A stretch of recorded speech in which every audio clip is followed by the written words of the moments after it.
খুশির একটা খবর পাইছি আর সেই খবর শুই না নিজের গাছ নিজেই তুলে ফেলাইছি। বলেন তো কেমনটা লাগে। যাই হোক বন্ধুরা, আজকে একটা খুশির খবর আছে। জানি না আমার এই খুশির খবরটা শুনে আপনারা খুশি হবেন কি না, কিন্তু আমি তো খুব খুশি হয়েছি। চলেন যাই, খুশির খবরটা কি আপনাদেরকে আজকে দেখাবো।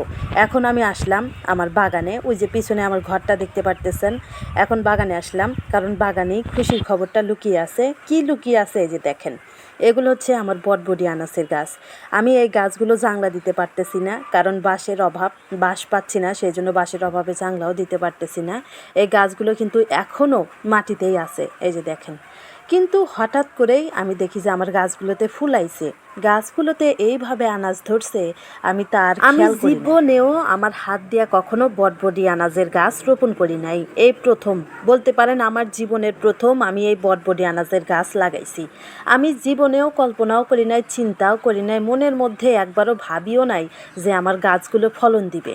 যাই হোক, আমি শুধু এই গাছগুলোর পিছনে পরিশ্রম করছি, লেগে থাকছি। অর্থাৎ এই গাছগুলো বারবার পরিষ্কার করে দেওয়া, গাছের যত্ন নেওয়া, পানি দেওয়া, সকাল বিকাল খোঁজ নেওয়া, এরকম করতে করতে কিন্তু এই যে আমার গাছগুলোতে ফল আইছে। আমি খুবই খুশি।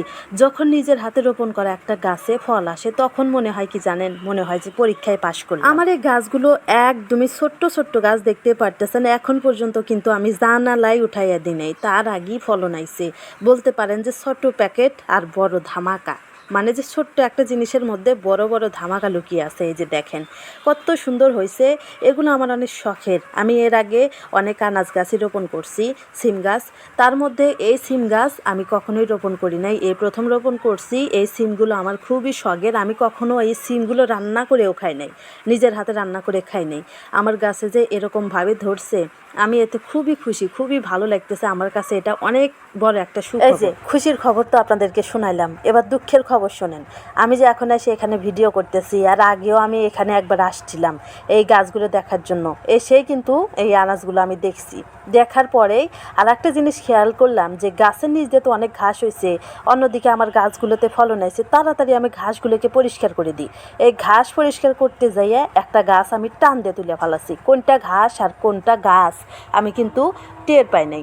যাই হোক, একটা গাছ তুলে ফেলাইছিলাম টান দিয়ে, এক্সাইটেড হইয়া, অনেক খুশি হইয়া। তারপরে আবার এই গাছটা আবারও নতুন করে রোপণ করে দিছি। জানি না গাছটা বাঁচবে কিনা, আমার মনে হয় মারা যাবে। যাই হোক, যদি বাঁচে তাহলে ভালো, আল্লাহর কাছে হাজার হাজার শুকরিয়া। যাই হোক বন্ধুরা, যদি ভিডিওটা ভালো লাগে দয়া করে লাইক কমেন্ট করে পাশেই থাকবেন, চ্যানেলটাকে সাবস্ক্রাইব করে দিবেন নতুন নতুন ভিডিও দেখার জন্য। আল্লাহ হাফেজ।